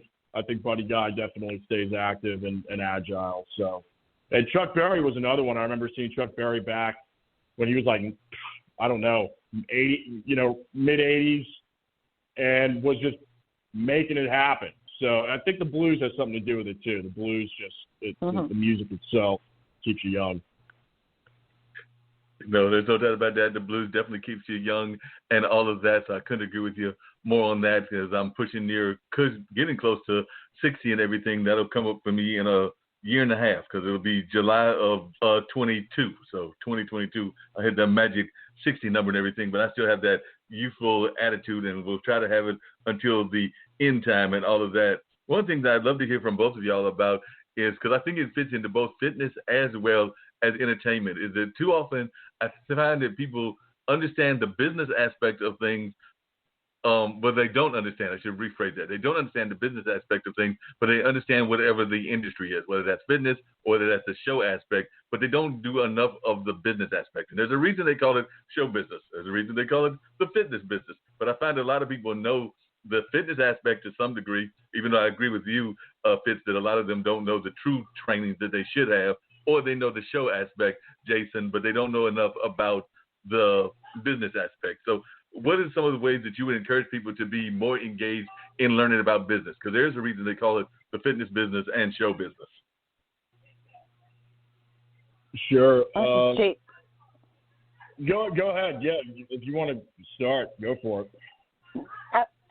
Yeah, I would say that with fitness, you know, it's interesting. My role as a fitness professional is to be a caregiver, to take care of other people. Sure, I'm bossing them around, but I'm a giver. I'm a service provider. So early on, it felt very uncomfortable to take money from my clients. Now, of course, you know, part of my goal there was to make a living, but for a very long time, as people handed me checks when I used to take money from individuals, when I was a personal trainer, it just felt really, really bad. And I finally had to come to the realization that, hey, you know what? They're not giving me money. They're investing in themselves. And I'm providing a quality service. And if I didn't do this, they probably wouldn't be achieving the success they were. So that was a big learning experience that, you know, business is different than doing your job. So whether you paint nails for a living, or you sing songs, or you teach fitness, or you do heart surgery, at some point you have to do business. I learned everything was negotiable early on. I also used to be afraid to ask for larger opportunities. So when I started teaching, early on when I was teaching fitness, I decided I wanted to make a bigger career out of it. I wanted to speak on a national and international stage and so forth, and I wanted to focus on mass media. But I was afraid to ask for opportunities. Now, mind you, I was afraid to ask for opportunities while competing as a full-contact kickboxer. So I would show up in an arena, dress out, put my little mouthpiece in, walk into an arena, into a ring, surrounded by thousands of people with another athlete who wanted to rip my head off, and I wasn't afraid of that. But I was afraid to ask for business opportunities. And one day, there was I had been the topic of a lot of magazine articles. You know, I was not only a skilled athlete, but I was good at training people to be a better kickboxer. And I was a feminine kickboxer, which was unique for the time. And they kept writing articles about me, but they kept screwing it up, and they kept spelling my name wrong, and they kept making up quotes. And so I'd go to the bookstore and get these beautiful magazines with a six-page color photo spread of me, and I'd think, wow, it's beautiful. And then I would get done with the article and be really irritated because they had butchered so much of the information. So I wanted to write the articles, but I was afraid. And finally, after one particularly brutal training session, when I had to fight against 4 different people in preparation for a fight, I left and got in my Jeep, and I picked up a magazine that was horrible. And then I had the revelation. I thought, you know what, dummy? You just got done sparring with 4 different people, all bigger than you, and you're afraid to pick up the phone and call and ask to write an article. And then I thought, well, if I call the editor and ask for this opportunity, what's the worst that can happen? And the worst that could happen was this guy could tell me no. There was no bleeding, no bruising, no public humiliation involved in that. So I went home, I picked up the phone, I called the editor, and I said, hey, Bob, it's Fitz, blah, blah, blah. He said, hey, Fitz, how you doing? Great. I said, I'd really like to write an article for you. He said, oh, I'd love that. That'd be great. And he said, well, how much do you need? And I thought, oh, my God. He not only said yes, but he's going to give me money. And so, I learned very early on to stop being afraid to do business. Whether I liked it or not, I was a business person. I had to ask. I had to communicate with people. I learned that, asking always felt a lot easier if I was creating a win-win scenario. But, business is tough. Business can be scary. But, if you practice, you can be good at that too. Yep, and I'd love to hear what Jason's got to say as well. But I wanted to add something to that. I know that I've got a good friend of mine, and I've talked about it a couple of times on this show. But he oftentimes talks about what is kind of what you were referring to, Fitz, which is the brain drain. And he's in that event space, as am I. And we've done a number of events, and folks will oftentimes want our expertise, and they don't mind getting advice all day long. But then when it comes time to actually get the money, then that's when they either disappear or they don't want to give you the reward. They want the information, but they don't want the reward of actually paying you for that advice that you're giving them. And he calls it the brain drain. He says that there are a number of folks around here in this area we are that are involved in the brain drains and things of that nature. So I'm sure that you've even dealt with that yourself, Jason. So I'd love to hear your thoughts about show business and also about folks that want to get the expertise but don't want to pay you for it. Yeah, I mean, it's, yes and no, because I guess I'm speaking from the positioning of a millennial. So social media kind of threw that all out the window 5 or 8 years ago, I'd say. I'd probably say in the last 4 to 5 years, specifically Instagram and now TikTok and I mean, YouTube has been around for 10, 15 years. So there's a lot of information out there. I mean, a lot of the things I learned practically and pragmatically came from those sources. They weren't even from my former college education or, either experience or through venturing out on your own and just figuring it out. So I bring that up in parallel to what you said, which is, yeah, sure. There's people that'll drain you and try and get information out of you. I've always had a low tolerance for that, but on top of that, also I've always been, I think, just a good-natured person, hopefully. So I've never wanted to really withhold any information from anybody, and I think all the greats were the same way. I don't think anybody was really. If you're coming from a win-win standpoint and collaborative instead of competitive, I don't really want to see the world like that. I think everybody's got their own unique niche in their own place. But yeah, I mean, you just got to know when to draw the line with some of these people. But I don't really run into that often. Yeah, and what about the show business aspect? Because like I said, I've oftentimes amazed at the folks that are great at the show, but they don't necessarily have the business aspect down pat. And maybe it's more of an issue with well, I can't even say it's a age thing because I've seen it with both millennials and I've seen it with blues artists that are well into their 70s and 80s and jazz artists that are well into those ages. So oftentimes they'll have the show side down, but they don't necessarily have the business side down. Is that something you've observed as well? Oh yeah, I mean I battle it every day of my life. I mean this is coming from somebody who went to business school and grew up in the entrepreneurial type of household, especially my mom's side, 4 generations of custom building. My great-grandparents came over from Italy 100 years ago, had literally nothing to their name, came right off the boat, and built a multi-million-dollar business that branched off into some of my great uncles and my grandfather, and they kind of spread out and built houses in upstate New York. So, you know, it really comes down to value, and you know, if you're going to provide a value for somebody, you know, what's it going to be, and are you going to enjoy doing it? In the entertainment industry, there's so many gray areas, there's so many blurred lines when it comes to that and offering a service. You know, and it's just the lessons I've learned, some of the hardest lessons I've learned, you really can't, you don't know what they are until you're out of them. You really can't, until you have that life perspective and that experience to look back and go, oh, that was really stupid, or, you know, somebody told me I should have did this earlier on, or I should have did that. But then the artist side of you is pushing so hard to make a creative statement and to follow your vision quest and your passion.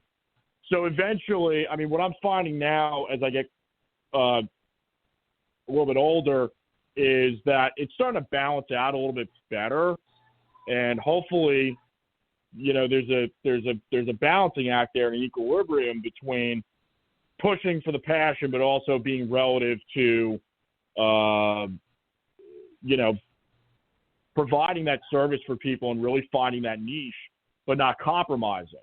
So that's a real tightrope walk, and that's why the music industry especially is like a roulette wheel, because there's all of these factors at play. There's a really good book that is out there called Rockonomics. I read it earlier this year. There's a lot of statistical analytics behind this guy. I can't remember the author's name off the top of my head, but if you Google Rockonomics, it's a phenomenal book. It explains in great detail the stark difference between luck and work ethic. But in our industry, as you know, Mark, I mean, there's luck of the draw, and a lot of that is an intangible aspect that really comes across from. It could be, you know, like the Matthew McConaughey story where he's sitting in a bar and Don Phillips is drunk and they start having a good time, and you know, what are you doing tomorrow morning? Come by for an audition. I mean that, but he showed up. You know, so there's those opportunities, but he showed up, and I see that a lot in this industry. You just got to show up. I've had people tell me that 90% of the time, it's just about showing up. So, you know, it's not to be long-winded on it. It's a whole can of worms, but hopefully that kind of provides some value to some of the younger listeners out there. You know, just show up and, you know, provide value. Show up and provide value. Show up and provide value. That's all I can say. You know, don't take. Be a producer. Don't take. That's all I can really say to that. No, that makes a lot of sense, and I appreciate that advice. That's some great advice that you're giving and everything. Yeah. Now, another thing that's come up in both the sports and the entertainment world is folks using their platforms as a means to talk about whatever the social issue is, whether that's Black Lives Matter, whether that's issues around domestic violence, or a number of other issues that are out there, including even health issues and things along that line. So as both of you, I'd love to hear your thoughts as to whether you feel comfortable when athletes or entertainers do that, or whether you have an issue with them doing that. So I'll start with you, Fitz. What do you think when you see entertainers or athletes using their platform as a means to express their thoughts on various social issues? Well, I can start by saying I don't do it. You know, I have some of the largest live audiences around, and I just don't feel it's appropriate because I work with so many brands. You know, I am the voice of the Los Angeles Marathon, and because of that, I also speak for ASICS, and I speak for their financial partner and the TV station. And I just don't think it's I I don't think it's fair or appropriate to bring my political beliefs onto the stage and attach those businesses to it. So I think it's wrong for me to do it, and I really dislike it when celebrities or, you know, people with a platform do it in their professional environment. And I don't care if you agree with me or disagree with me. You know, there's an actress that my husband, every time he sees her, even though she's a good actress, he's like, oh, I can't stand her. No, he can't stand her political views. And the stupid woman spoke out and lost half of your audience. You know, I think right now things are so volatile that you literally lose 50% of the population on any given subject if you express those views. You know, instead of really bringing music and people being focused on your wonderful music and singing and performing whatever, all of a sudden they look at you and they start thinking about this political thing you supported or didn't support. I do think it's professional suicide in some regards, so I personally don't like it. I want my singers to sing. I want my dancers to dance. I'm a race announcer. I announce races, and no one needs to know where I stand on certain matters. So I really do think it taints the experience for a lot of people, and yeah, it's a turnoff for me. It's a big turnoff. And I can say that I'm extremely politically active, but only in my private life. Yeah, that makes sense. What about yourself, Jason? What do you think when you see musicians, and there have been some in both the blues and the jazz and the rock world that have put out their views, as well as some of the athletes, but what are your thoughts on that? Yeah, I mean, it's a gray area because especially in the arts, we're here to communicate ideas and right. So that's the gray area there in itself. Me personally, I'm kind of in the same boat. You know, I was raised in a household where business is business. Don't talk politics or religion. So I've really maintained that same. Hopefully, I've maintained that same regiment throughout my own work. And you know, if I talk about something politically in a song or whatever, I really do it metaphorically. I don't call anybody out. I don't really. I mean, if I didn't tell you something had a political background or was perhaps charged in the political arena, nobody would know. You know, I like keeping ambiguity there because you're going to lose 50% of your audience either way.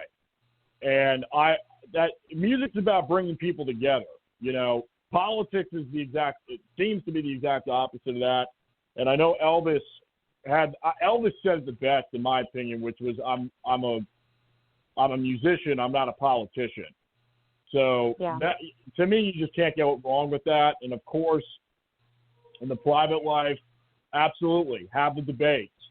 Talk with your neighbors, talk with your friends, talk with your family members. Get involved, get in those engaged, respectful conversations that get a little heated, but get in those. I think this is a great time for us because there's a lot going on right now in the world, both nationally and internationally, and it's a great time for folks to really come together and sharpen up their arguments and see perhaps where things aren't holding up.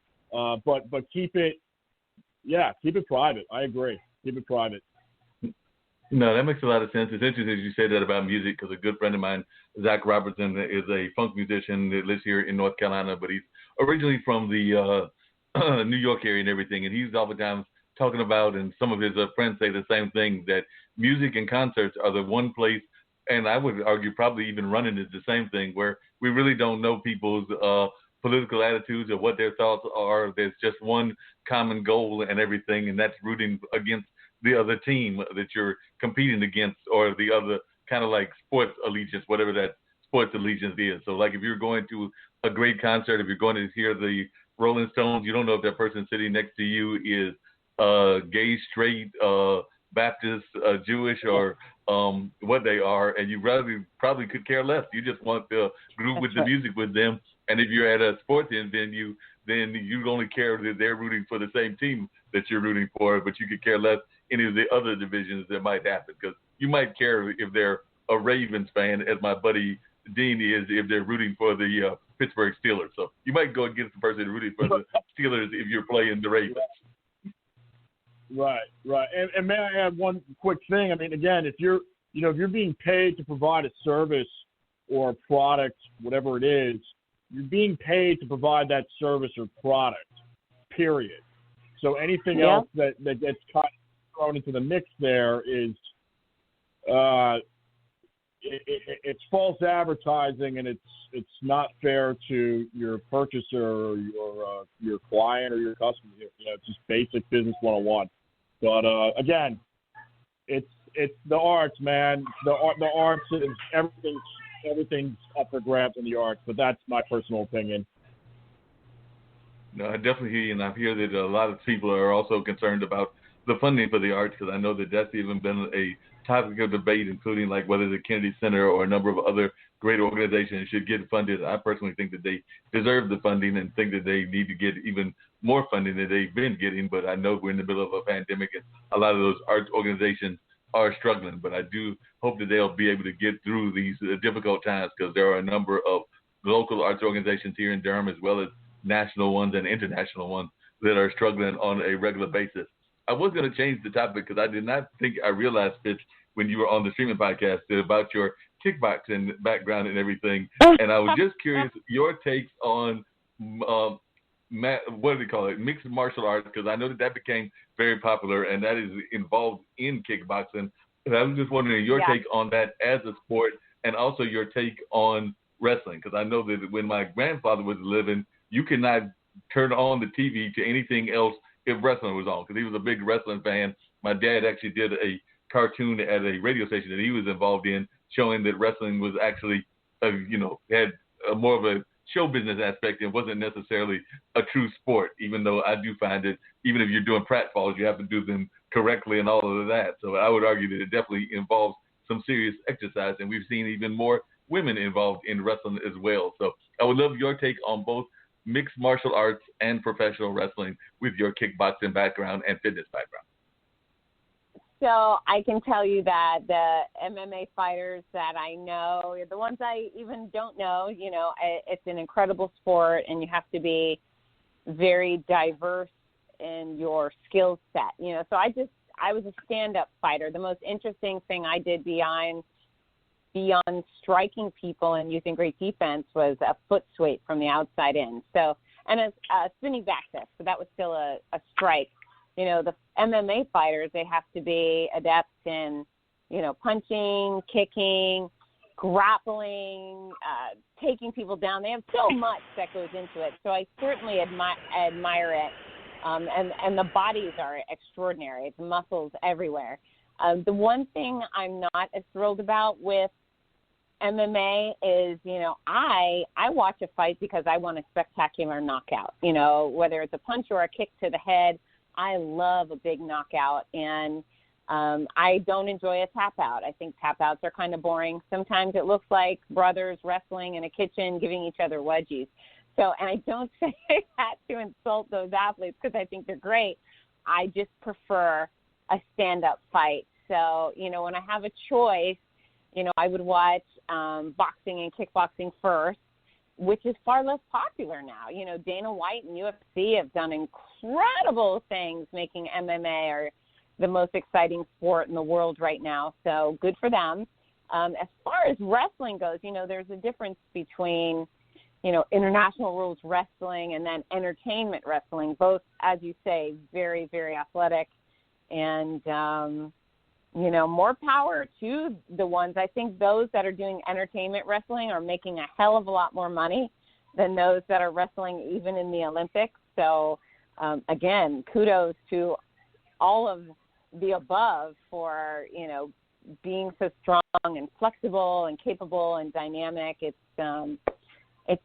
interesting, the opportunities we see in sport now, right? The only one I don't get is curling. Curling I still don't understand. I don't understand with the sweeping. And other than that, I love all sports.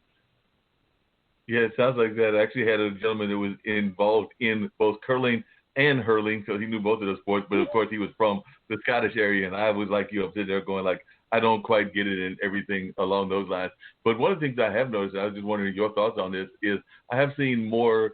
One of them, of course, being Muhammad Ali's daughter and everything. But it's like I alluded to earlier, it does seem that with the entertainment wrestling and with even regular boxing, there are more women that are getting involved in these sports. So what is your take on that? And are you a fan of women involved in some of those, what I used to in the old days were considered more man sports, but now even women seem to be very much engaged in these sports. So I was just wondering, as a fitness person, what is your take on women getting involved in the boxing and entertainment wrestling? Yeah, I love it. I mean, it's funny to me, and I'm no feminist, and I say that very confidently. I'm no feminist. I love men as equally as I love women, and I believe we have equal rights and equal opportunities. So yeah, I don't ever prioritize women over men, but I could tell you that I look back at sports 60 years ago where women weren't allowed to compete in basketball, and I think, what the hell, you know? So the fact that I had the opportunity to compete was pretty great. You know, when I was competing, I was a stronger kicker, but I would have loved to compete in the Olympic Games, and I would have dropped my kicks to just compete with my hands as a boxer if there was an opportunity in the Olympic Games for women. And there wasn't. So, you know, that was fine. Is it fine? Maybe not. But I love that women do have whoa, what's going on there?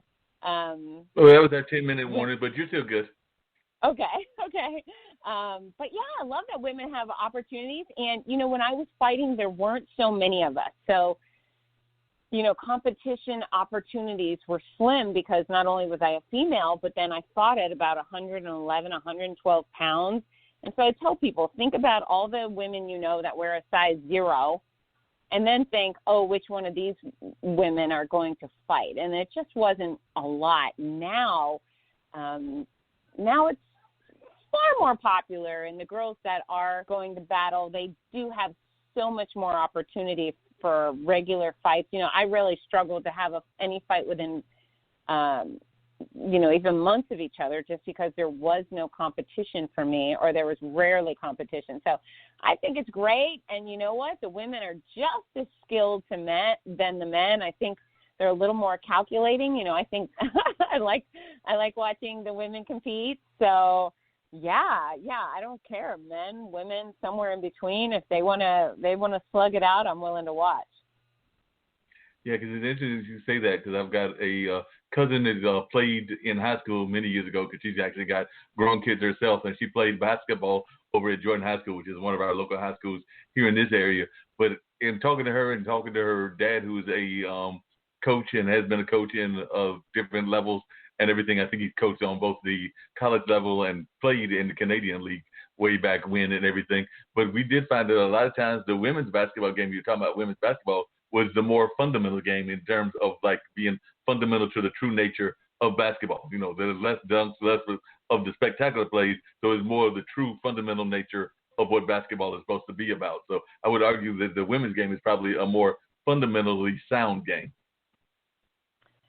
Yeah, sometimes. I mean, you know, our opinions, everyone's got one, right? But I love sports. I love athletes. I love absolutely anyone and everyone who gets out and tries, whether they're fighting in a ring or hitting a baseball bat or swinging a baseball bat, or they're running. You know, my events, I've got some of them 30,000 people come out to participate. And so, you know, maybe the top 10% run the whole way, and then the 80% run and walk. And then there's these awesome 10% of people that are, look at them and you think, oh my gosh, they're so overweight, or they're so out of shape, or they're so old, or oh my gosh, all of their joints are wrapped up, or they're wearing braces, but there they are plugging along. They're gritty, they're determined, and they go the same distance that our champion went. And it might have taken them a longer time, but holy cow, it's amazing to see someone who's 400 pounds or 95 years old run or walk a full marathon. You know, it just anyone who's willing to give it a go, put on the shoes or the gloves or the sports bra and get to work, they all have my respect and adoration and enthusiasm. No, I can definitely understand that. And I have a great deal of respect for athletes as well. But I also have a great deal of respect for anybody that wants to attempt kickboxing and all of that and any of those other martial arts, whether it's boxing, whether it's wrestling, the entertainment version, as well as the more Greco-Roman kind of version and everything. So I have great respect for all of those kinds of sports and everything. And even when I ran track, and like I told you earlier, I was a bad track runner, but I did admire the folks that did like the shot put and the discus and a number of those other kind of more weight kind of exercises. So I'm thinking that, Dean, I don't think that you want to take Fitz on in a kickboxing battle, even though she's a cancer survivor. I think she might take you down.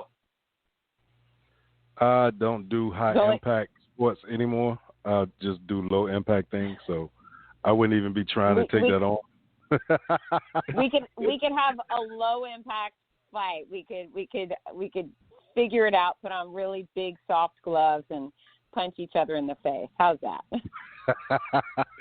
You gotta have extra padding on the ground too, because falls and my joints don't do too well. Perfect. So we're gonna have some extra padding and things of that nature. I don't know. Jason might take you on. He's a millennial. He might take you on in one of these battles and everything because he's a millennial and they've got high energy. No, I get my ass kicked. No way. So you're not going to take it on either? Jason's like, I am not messing with this lady. If she's maybe closer to my mom's age, but I think that she could still take me down. Yeah, I think so. Because experience. I mean, look, I just don't have I don't have the years. I haven't. Who knows? I don't know. But I don't. I'd get hit. I'd definitely get hit. Fighting is not my forte. It's not my forte. I understand that.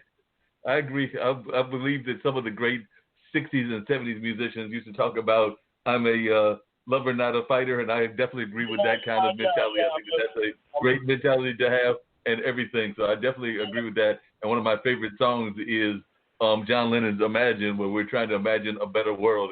And the scary thing is that song was made many years ago, but it's still relevant to this day. And there's a lot of other songs like that are still relevant to this day. But I definitely think that John had the right idea when he was imagining a world of a utopia and a world of peace. So, like I said, we can do the sports and the fighting as a form of entertainment, but not in this kind of negative aspect that is oftentimes used and all of that. So I think he had the right idea. Yeah, it's. What is he? No, go ahead. Go ahead. What were you gonna say? No, go ahead. What were you gonna say? No, don't worry about it. Go ahead. No, one of the things I always do at the end of the show and everything is I always try to get people to give their positive thoughts and their wishes of positivity that they would like to share with the world. So if you've got any positive thoughts that you would like to share, including whatever that thought was, Jason, then we're going to wrap up with the last 5-6 minutes or so, and then Dean will say where this whole thing can be heard in the re-airs and all of that. So I'll start off with you, Jason, then I'll come to Fitz and everything. But what is some words of positivity or something that you would like to share with the world that is listening? Because we do have folks that are listening from around the country and around the world. Sure. I mean, not to sound, really, hopefully this doesn't sound morbid or something. You only live once. I think this year has put a lot of that. It's reinforced that perspective. Real quick on the cancer thing, that's incredible that you were able to survive. My best friend.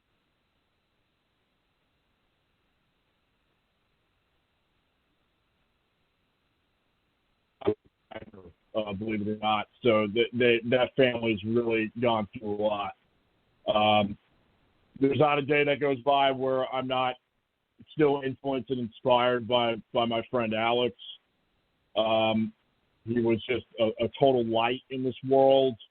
So, I just kind of bring that up to parallel with what you've asked, Mark, which is to, do some advice out there, positive light out there. And I mean, that's all you can do is just maintain that perspective that you really don't know how long you're here for. And while you're here, just do what you want to do while you're here. Don't wait. That was one of the big things that we talked about at his funeral. He never waited. And we all kind of carry that legacy with us as his friends and as his family. And I've made huge strides in my life with that mentality. So, I owe my best friend for allowing that to carry with me. So that's how I would say to any of the young people out there: don't wait. Don't think that you're, anything that's insignificant, any thought patterns that make you feel inferior, don't pay them any attention. Stay in prayer, keep your faith up, and stay positive. Stay positive, and it's all about perspective. No, I definitely agree with you, and sorry to hear about that loss of your friend and everything. Fitz, what are some of the words that you would like to share in terms of words of positivity and words of encouragement and things that you can leave folks as we're heading into 2021? Well, I couldn't agree any more with Jason. I mean, you got to treat each day like it counts, because it does. But don't wait until you hear those words, "you have cancer," or until you get hit by a bus to start prioritizing your health. Nothing makes you value health more than when someone says you're unhealthy or you're injured or whatever. You will never walk again, for example. So, my attitude is prepare your body for battle today. That means you start watching what you put in your mouth. You know what?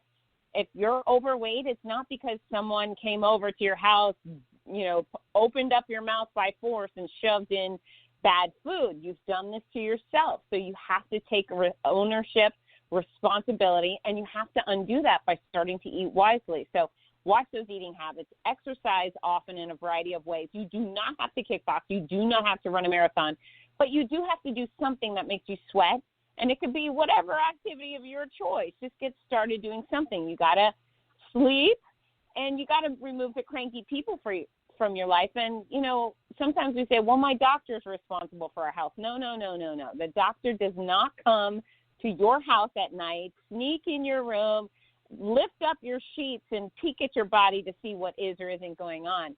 You have to be aware. You've got to bring your body to the doctor for those annual exams of all sorts, your pap smear, mammogram, colonoscopy, prostate exam, whatever it is. You've got to have them look, your skin exams.